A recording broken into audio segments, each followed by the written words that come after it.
Thank you very much, ladies and gentlemen of the committee.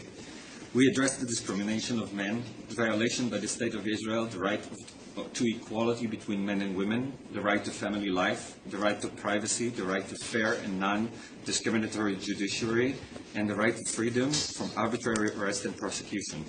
Guardian and Capacity Law, Section 25, states that in divorce, women always get custody.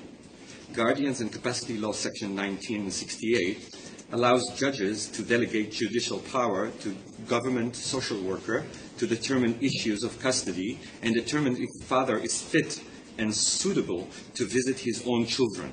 Fathers in Israel are 1,200% more likely than fathers in US and Canada to see their children in 64 contact centers for 1 hour a week under supervision of a social worker. Israel refuses to give parents parental rights over their children, only obligation. Child support laws exempt women for contribution. The awards are exuberant, highest in the world, 3 to 4 times higher than the US and Canada, while salaries are 50% less and blind to the payer income or ability to generate income. Leaving men exposed to arrest without legal aid, inability to pay is considered no excuse for non-payment.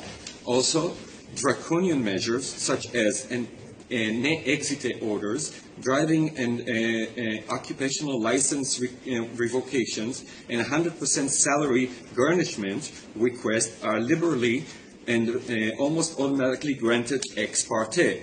Women are given immunity for false domestic violence complaint. Women are also seldom prosecuted for violence they committed against husbands and children. Indictment, prosecutions, and convictions are primarily without evidence, solely on a say-so of a woman, or a judge's impression of credibility, without any need for corroboration.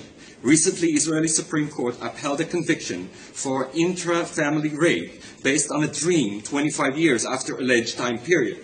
A family court, secret proceedings, prohibition of publishing proceedings, hearing and judgment falsified and doctored transcript, purposeful prolonging of proceedings to perpetuate interim relief granted without trial or proof, refusal to summon witnesses, refuses to allow time to argue, refuses to call witnesses, and prohibitive court and application fees.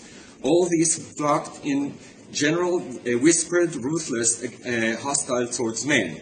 An appellate court, inability to appeals interim relief due to wait to the full trial policy, inability to argue constitutionals or incompatibility with international standards, and inability to argue equal basis argument. Israeli Supreme Court intent with radical feminism bias, each and every attempt to bring challenges to the laws and policies is simply being thrown out. Legal representation is available to women for free at the Ministry of Justice expenses based on the zero income of a child and regardless of her own salary and assets. Men, however, almost always denied legal aid and must hire lawyers. Israeli divorce process is reeking of corruption and greed. Everyone makes money out of it. Judges, lawyers, social workers, psychologists, contact centers, parenting evaluation centers, all feeding frenzy on $1 billion industry of divorce, leaving men and women, consequently children, in poverty and psychological damage if they do get out of it alive. I submit to you that at least 150 committed suicide annually by Israeli own admission in and around divorce process. The Minister of Justice, C.P. Livni, created the Judiciary Reputation Committee to target particularly fathers, right activists. The Reputation Committee... I thank you, Mr. Chairman, for giving me the opportunity to speak. Thank you.